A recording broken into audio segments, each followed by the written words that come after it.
شروع کرتا ہوں اللہ تعالیٰ کے نام سے جو بڑا مہربان نہایت رحم والا ہے۔ حضرت ابو ہریرہ رضی اللہ تعالیٰ عنہ سے روایت ہے کہ رسول اللہ صلی اللہ علیہ وآلہ وسلم نے ارشاد فرمایا،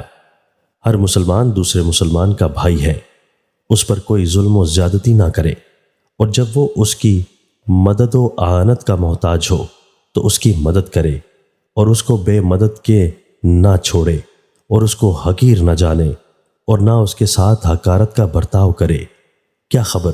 کہ اس کے دل میں تقویٰ ہو، جس کی وجہ سے وہ اللہ کے نزدیک مکرم اور محترم ہو۔ پھر آپ نے 3 بار اپنے سینہ کی طرف اشارہ فرماتے ہوئے ارشاد فرمایا کہ تقویٰ یہاں ہوتا ہے۔ ہو سکتا ہے کہ تم کسی کو اس کے ظاہری حال سے معمولی آدمی سمجھو، اور اپنے دل کے تقویٰ کی وجہ سے وہ اللہ کے نزدیک محترم ہو، اس لیے کبھی مسلمان کو حقیر نہ سمجھو۔ آدمی کے برا ہونے کے لیے اتنا ہی کافی ہے کہ وہ اپنے مسلمان بھائی کو حقیر سمجھے اور اس کے ساتھ حقارت سے پیش آئے۔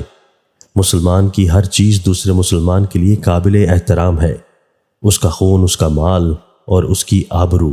اس لیے ناحق اس کا خون گرانا، اس کا مال لینا اور اس کی آبرو ریزی کرنا، یہ سب حرام ہیں۔ حضرت ابو ذر غفاری رضی اللہ تعالیٰ عنہ سے روایت ہے کہ رسول اللہ صلی اللہ علیہ وآلہ وسلم نے فرمایا، بندوں کے اعمال میں اللہ تعالیٰ کو سب سے زیادہ محبوب وہ محبت ہے جو اللہ کے لیے ہو، اور وہ بغض و عداوت ہے جو اللہ کے لیے ہو۔ حضرت عبداللہ بن صامت رضی اللہ تعالیٰ عنہ ابو ذر غفاری رضی اللہ تعالیٰ عنہ سے روایت کرتے ہیں کہ انہوں نے ابو ذر نے رسول اللہ صلی اللہ علیہ وآلہ وسلم کی خدمت میں عرض کیا، یا رسول اللہ،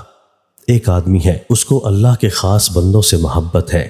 لیکن وہ اس سے عاجز ہے کہ اس کے سے عمل کر سکے،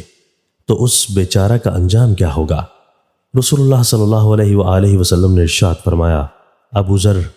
تم کو جس سے محبت ہوگی تم اسی کے ساتھ ہوگے۔ ابو ذر نے عرض کیا، حضرت، مجھے تو اللہ اور اس کے رسول سے محبت ہے۔ آپ نے ارشاد فرمایا، پس تم انہی کے پاس اور انہی کے ساتھ رہو گے جن سے تم کو محبت ہے۔ یہ جواب سن کر ابو ذر نے پھر اپنی بات دہرائی، اور رسول اللہ صلی اللہ علیہ وآلہ وسلم نے جواب میں پھر وہی ارشاد فرمایا جو پہلی دفعہ ارشاد فرمایا تھا۔ حضرت ابو ہریرہ رضی اللہ تعالیٰ عنہ سے روایت ہے کہ رسول اللہ صلی اللہ علیہ وآلہ وسلم نے فرمایا، مومن تو الفت و محبت کا مرکز ہے،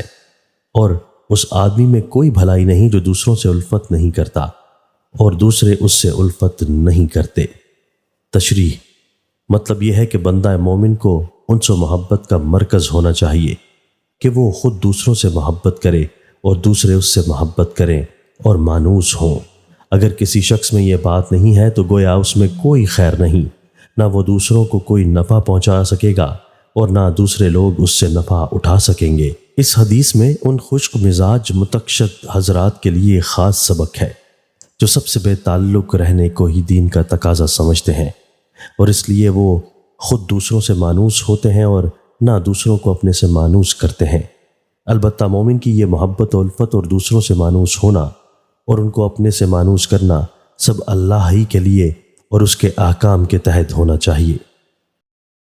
دوستو، اللہ تعالی ہمیں ان احادیث مبارکہ پر عمل کرنے اور اپنی زندگیوں کو سنوارنے کی توفیق عطا فرمائے۔